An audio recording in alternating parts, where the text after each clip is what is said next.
아모레퍼시픽 2023년도 상반기 실적을 스로봇 회계로 분석하고 연말까지 매출액을 예측해 보도록 하겠습니다. 매출은 20.5% 감소했고 영업이익은 69.5%가 감소했습니다. 재고 회전율은 1.9 회전으로 낮게 나타납니다. 내용이 좋았다고 생각하시면 구독, 좋아요 부탁드리고요. 이전에 코리아나라고 그 중소 화장품 회사를 분석을 해서 여러 문제점들을 제기했습니다만은 상대적으로 대기업인 아모레 퍼시픽은 어떤 결과를 보여줄까 또 궁금해져 가지고 전에도 해봤습니다만은 분석을 해봤습니다. 중소 그 코리아나라는 중소 화장품 회사하고 뭐가 다른지 한번 좀 지켜봐 주시길 바랍니다. 분석 내용을 말씀드리기 전에 9월 11일 날 아모레 퍼시픽은 유형자산 처분 결정 공시를 했습니다. 토지 및 건물을 매각하는데 진천공장 부지 부동산이라고 되어 있습니다. 충청북도 진천공 강해원면 강해원리에 있네요. 처분 금액은 241억 원이 되겠고 자산 총액 대비 0.42%에 해당하는 수준이라 그럽니다. 거래 상대는 동원 F&B가로 소개되어 있습니다. 처분 목적은 뭐냐 그러면은 자산 매각을 통한 재무 건전성 강화 및 유동성 확보 이렇게 되어 있는데 어찌 보면은 이 회사들은 유용 이것이 유동 자산으로 되어 있는지 투자 부동산으로 되어 있는지 그건 잘 모르겠습니다만은 어, 어쨌든 기업들은 무슨 아파트 뭐 이런 부동산 투기가 아니고 향후에 그 발전을 위해서 그 어떤 이 투자 부동산을 토지 등 뭐 일당 상업용 건물들도 할 수 있겠습니다만은 그렇게 부동산을 또 확보하고 있는 것 같습니다. 그래서 그 비유동자산 쪽을 봤는데 전체적으로는 193억이 줄었습니다만은 유형자산은 68억이 증가했고 투자 부동산은 45억 9천만 원이 감소된 것으로 그렇게 그 대차 재무상태표에서는 표시되어 있습니다. 아직 거래가 형성이 안 되니까 연말 결산서에서는 유형자산에서 빠져나가는 건지 투자 부동산에서 빠져나가는 건지 확인할 수 있을 것 같네요. 뭐 그럼에도 불구하고 금액이 얼마 안 되는 거니까 이 전체 투자 부동산만 하더라도 5천억대나 가지고 있으니까 뭐 조금 그 매각하는 거죠. 네. 원가 회계 손익으로서 상반기의 매출은 1조 2천억 원대를 달성해서 전년 상반기보다 20.5%가 감소했고 재고 자산은 6.5%가 감소했습니다. 뭐 감소하는 것은 원가 회계상으로는 재고이익이 감소하기 때문에 좀 불이익이라고 생각할지 모르지만은 이런 이 재고까지 감소하는 이런 것 자체가 다 디프레이션의 그 어떤 현상들이다 이렇게 이제 이해할 수 있을 것 같아요. 판매 관리비도 좀 줄여가지고 결과적으로 영업이익은 446억 원으로서 전년보다 72.3%나 크게 하락을 했습니다. 스루폿 회계로 분석한 결과를 말씀을 미리 드리면은 매출에 비례하는 그 매출 재료비는 1조 2천억에서 매출 재료비가 차지하는 비율은 크진 않죠. 요게 18.4% 감소했어요. 매출 감소율보다 적게 감소했다는 얘기는 원재료 및 상품 매입 가격이 상승했다. 이렇게 일자 추론을 해볼 수 있겠습니다. 스루프 금액 21.2% 줄었고 스루프율, 마진율이라고 일단 이해를 하면은 0.7% 하락을 했습니다. 운영비용 13.2% 감소시켰습니다만은 TOE 생산성 내려갔고 스루픈 영업이익은 487억 원으로서 원가회계 영업이익보다는 41억 원이 더 이익이 났습니다. 전년보다 69.5%가 감소했습니다만은 원가 회계보다 이익이 더 났다는 얘기는 재고 자산이 감소했다는 얘기가 되겠습니다. 재고 자산 내역을 보면은 아모레 퍼시픽은 분기나 그 반기에는 재고 자산 명세를 공시하지 않습니다. 그래서 그 할 수 없이 전체 재고 자산을 어, 제조 원가를 뽑아내는데 적용을 했어요. 전체 재고 자산이 158억 원이 감소한 것을 적용했습니다. 그리고 아모레퍼시픽은 분기나 반기 보고서에 왜 재고자산 내역을 공시하지 못하는가라고 묻고 싶습니다. 이 정도 규모 회사라면은 좀 모범적으로 다른 중소기업들도 재고자산 명세를 다 공시를 하는데 아모레는 왜 못하고 있느냐? 이런 거 자체부터가 이제 그 스cepticism, 의구심을 자꾸 그 불러일으킬 수 있는 소지가 되는 거죠. 그래서 그거 뭐 이것은 이제 구두로 얘기했던 것들을 글로 정리한 건데 어쨌든 이제 미래 그 기업들은 이렇게 그 재고자산 명세는 재고 흐름으로 어, 공시를 해야 될 날이 오기를 기대합니다. 비용의 성격적 분류 내용을 분석하면은 재고자산의 변동이 158억 원 됐죠. 아까 그 전체 재고자산을 그 회사는 기준으로 가져가고 있다는 얘기고, 재고가 감소한 것은 비성분 쪽에서는 이제 플러스로 표시가 되게 돼 있습니다. 그리고 원재료 및 그 상품 매입액 이렇게 표현이 되면은 이제 A가 기준이 전체 재고자산이다. 우리는 이렇게 인식이 됩니다. AB를 더한 MC 매출원가 재료비는 17.1%가 감소했고요. 운영비용은 14.2%가 감소했습니다. 이 운영비용에서 판매관리비를 빼면은 판매관리비가 꽤 크죠. 화장품 회사는. 그러면은 가공비는 1,100억 원대뿐이 되질 않습니다. 총 제조 원가의 26% 포션을 차지하는데 1.5% 상승했습니다. 그러면 상대적으로 재료비가 1.5% 하락했다. 이렇게 되겠습니다. 그래서 비성분 쪽에서는 원재료 및 상품 매입 가격이 하락했다고 2차 추론하게 되는데 1차 추론은 원재료 가격이나 상품 매입 가격이 상승했다라고 추론을 했죠. 이런 모순이 발생이 됐습니다. 이런 모순은 해소돼야 되는데 해소를 못한다 그러면은 아무래도 우리는 결산서에 대한 모든 데이터들에 대해서 좀 의심을 갖게 된다고 볼 수 있겠죠. 어, 재고자산 매출원가 회계 투명성 3단계로서 1단계, 2단계, 3단계 다 일치합니다. 요거 감사하게 생각합니다만은 이 재고자산의 변동 범위는 전체 재고자산으로 하면 곤란하고 WCAI 가공비 배부 재고자산, 상품, 제품, 제공품 이 정도를 해야 된다. 왜냐 거기에는 가공비가 배부되는 해서 평가를 하는 것들이거든요. 그것이 또 팔리는 거고 또 그렇습니다. 어, 그렇게 하고 그다음에 이제 그 현금 흐름표 기준으로 얘기했을 때 현금이 66억 들어온 거로 이렇게 그 현금 흐름표에 기재가 돼 있어요. 그러면은 재고가 66억만 감소하면 되는데 재고 자산 상태로선 158억 원이 감소했죠. 그럼 92억 원이라는 재고가 어디론가 날라갔는데 그게 뭐냐 그러면 재고자산 평가 손실과 또 폐기 손실도 해당하겠습니다. 이 재고 폐기 손실이 많을수록 재고 관리를 효과적으로 관리지 못했다는 의미일 것입니다.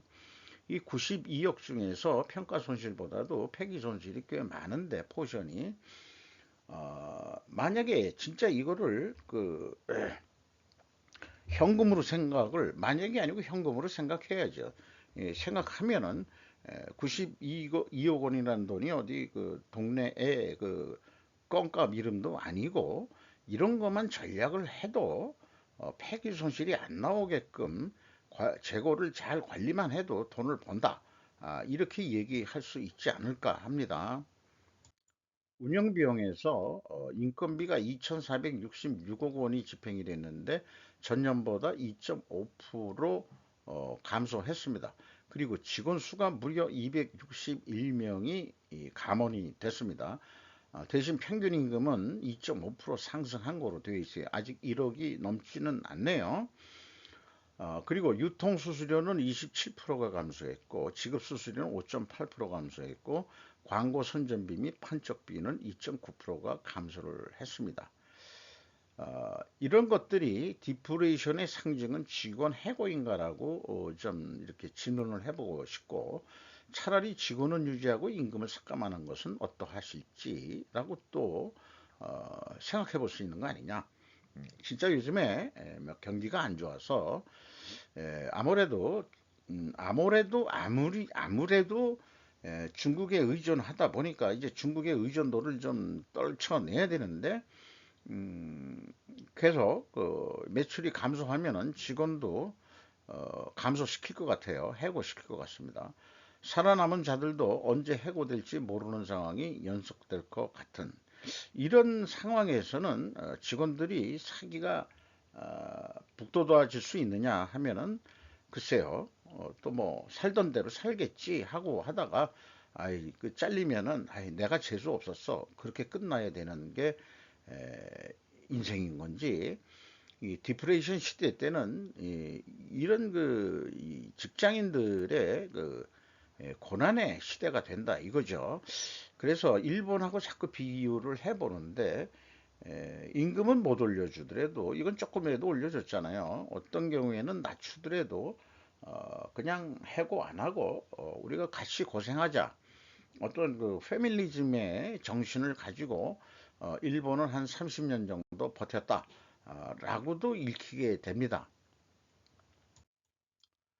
경영평가지표로서 재고 회전율이 약간 상승했어요.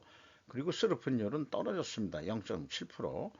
큰 폭의 차이는 아니지만은 역방향은 분식회계 개연성 가정을 합니다. 아모레가 이를 반증하려면은 원재료 및 상품 매입 가격 하락과 판매 가격 하락으로 입증해야 됩니다. 이게 입증이 될지 한번 두고 보도록 하죠. 그리고 이 회사는 이자 부채 레버리지이 없는 회사입니다. 재무 구조가 튼튼하다 그런 얘기가 되겠죠.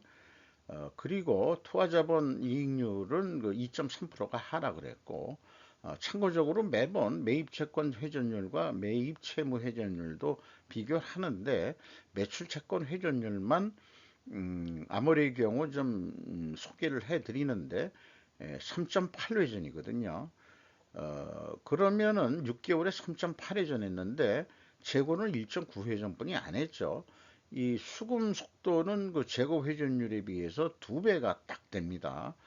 그렇다면은 일반적으로 제조업이라고 그러면은 자기 그 수금 속도만큼의 재고 회전율만 가지면 되는 거 아니냐. 근데 그러니까 이제 재고가 저는 과하게 가지고 있다. 그런데 또 회사 나름대로는 손님이 주문하면은 바로 재고를 보유하고 있어야 되니까 이런 여러 가지 이유를 들겠습니다만은 결과론적으로 봐서는 저는 재고가 많다. 더 효율적으로 관리할 길은 많다. 그렇게 해야만이 간접적인 여러 가지 이 낭비 제거 효과로 인해서 돈을 벌 수 있다. 저는 그렇게 주장을 합니다. 음, 수금 속도보다도 재고 회전율 속도하고 유사해야 되는 거 아니냐는 게 이제 제 주장인 거죠. 네. 재고 회전율을 상승시키라고 요구하는가? 그래서 그 구두로 얘기하기보다는 이 그림이 제가 생각하던 중에서 가장 나은 것 같아요. 인체 비율을 해서 특히 이제 여성인 경우, 각선미가 좋은 경우, 허리가 가늘어야죠. 그래야 또 출산도 잘한다고 하는 얘기도 있습니다. 그래서 지금 그 1.9회전 정도 한다 그러면은 배 재고가 너무 많이 꼈다. 이 우측에 있는 수준만큼 아모레가 이 재고를 줄여야 될 거라고 저는 에, 생각합니다. 더 줄여주세요. 아모레가 화장품 팔면서 회사도 좀 날씬해져야 되지 않겠습니까? 그렇게 얘기를 해드리고 싶네요. 그리고 4분면 결과 매트릭스 표에 뭐에 해당하냐 그러면은 구두로 표현한 거가 회전율 상승, 수료분율 하락이었죠. 그러면 반증은 원재료 가격 및 상품 매입 가격 하락과 판매 가격 하락으로 해야 됩니다. 그거를 회사들이 원재료 상황과 제품 가격 상황들을 공시하게 돼 있는데, 여기에 나와 있는 것들을 보면은 화장품에 대한 원료들이만이에요. 이게 11.4% 단순 평균, 가중 평균을 해야 더 정확한 겁니다만, 가중 평균 할 만한 충분한 데이터는 없고, 그래서 그러면은 원재료 및 상품 매입 가격이 내려갔겠느냐라고 이거로 상징적으로 얘기할 수 있느냐 하면 그렇지는 못하다. 일단 그러나 내려가긴 내려갔어요. 반중 추론상으로는 맞는데, 문제는 그거죠. 제시된 원재료가 전체를 반영하지 못하고 있고, 왜냐하면은 용기 및 상품 매입 단가가 없기 때문입니다. 그리고 그 금감원 그 공시 요구사항의 그 제목이 원재료 뭐 이런 식으로 돼 있으니까 말꼬리 잡고 늘어듯이 상품이 있으면 상품도 넣어줘야 되는데, 에, 이 아모레는 그 매입 실적에는 상품도 집어넣습니다. 그리고 또 보면은 이 화장품 장사는 이 화장품 장사라기보다도 용기 장사 같아요. 용기 구매 비중이 더 높습니다. 그러니까 이 용기들이 화려하고 멋있어야 또 사람들이 사는 거니까, 내용물이 어떻든지 간에 화장품 장사는 용기 싸움이다. 어떻게 보면은 포장재 싸움이다. 이렇게도 좀 볼 수 있지 않을까 싶습니다. 그런데 제품 가격은 변동은 없어요. 그래서 판매가는 이제 인정이 되질 않습니다. 그리고 스루풋 어카운팅에서는 1차 추론이 원재료 및 상품 가격 상승으로 추론을 했는데 모순이 되는 거죠. 그래서 아직 그 모순은 해소가 안 됩니다. 원재료 가격 하락한 것까지만 되는데 매입 매출 가격 하락은 또 인정도 안 되고, 그런 상황입니다. 이런 상황에서 우리가 그 아모레 퍼시픽을 위해서 투명성 법정에 서서 반증을 한다 그러면은 반증은 변호사가 해야 될 몫이고, 그런데 이게 실패를 했죠. 그러니까 검사가 이길 것 같아요. 유죄를 내리시오라고 어, 판사한테 아마 그 검사는 요구할 게 되겠습니다. 아모레 퍼시픽에 대해서는 제가 변호사 입장에 있고 싶은데, 그래서 이 필연적으로 존재한 다른 그 증거는 뭐냐 그러면은 회전율이 올라갔는데 조금이라도 수량으로 해보면은 맞을 거예요. 수량으로 올라갔으면 그거 정상적인 겁니다. 수량이 올라갔다 그러면은 인정하겠다. 그리고 보완적으로 아까 얘기한 대로 재고 흐름 데이터와 그 다음에 재고 자산 변동 범위는 WCI로 표준화를 해라 라고 추가적으로 요구하게 될 것 같습니다. 원가 회계 개념으로 연말 매출액은 2조 3,500억 정도 하면은 307억 정도 남는 거로 되어 있어요. 근데 상반기에 446억이나 됐는데 그러면 더 줄 거냐? 재고가 계속 준다면은 그렇게 될 거다 이게요. 그러면은 뭐 지금 벌써 이제 9월 달인데 9월 말이면 또 3분기가 다 이제 또 다 돼가죠. 뭐 그 가을철에 또 그 계절 변화에 따라서 또 화장품이 또 팔릴지, 겨울 화장품도 또 팔릴지, 화장품에는 계절성 수요가 있는지 없는지 잘 모르겠습니다만은 어쨌든 이거 가지고 되겠냐? 그래서 그 한 2조 4천억 정도는 해야 된다. 나머지 하반기 동안에 노력을 해서 연간 매출액이 2조 한 4천억 원을 하게 되면은 한 935억 원 정도 남는 거로, 재고가 7% 감소한다는 전제 조건에서요.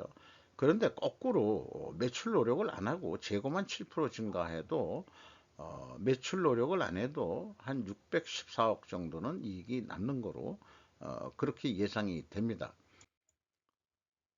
수렵법 관점으로는 한 2조 4천억 정도 나올 것 같습니다.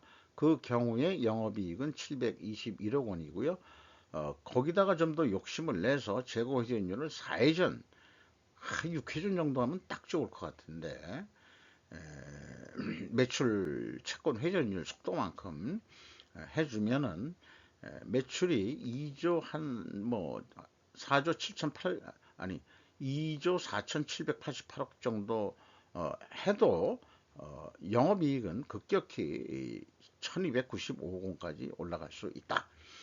이렇게 이제 보입니다. 그리고 슬퍼 회계 기준이 그 판매 단가, 이걸 단가로 비교한다면 판매 단가가 높게 나오게 되어 있습니다. 원가 회계 기준보다 5만 원 싸게. 그래서 이런 경우도 그 분석 결과 그 매트릭스 표로 보면은 재고가 감소하면은 스루포트회계는 재고 회전율 상승에 따라서 이익이 원가 회계보다 증가하게 되어 있고 많이 나오게 되어 있고 판매가는 원가보다 높게 나오게 되어 있다 하는 것이 증명이 됩니다. 이것은 참고해 주시고요. 한번 좀 읽어봐 주시면 감사하겠습니다.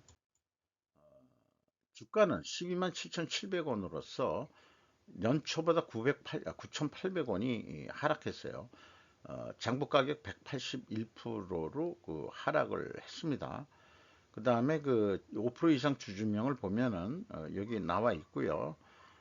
외국인이 24.76% 지분을 가지고 있는데 JP 모건과 모건 스탠리가 눈에 띕니다. 이상으로 아모레 퍼시픽 상반기 실적을 분석을 해 봤습니다. 앞선 그 코리아나라는 그 중소기업에 비해서는 재고자산 그 변동 범위 이런 것들은 클리어하게 되어 있죠.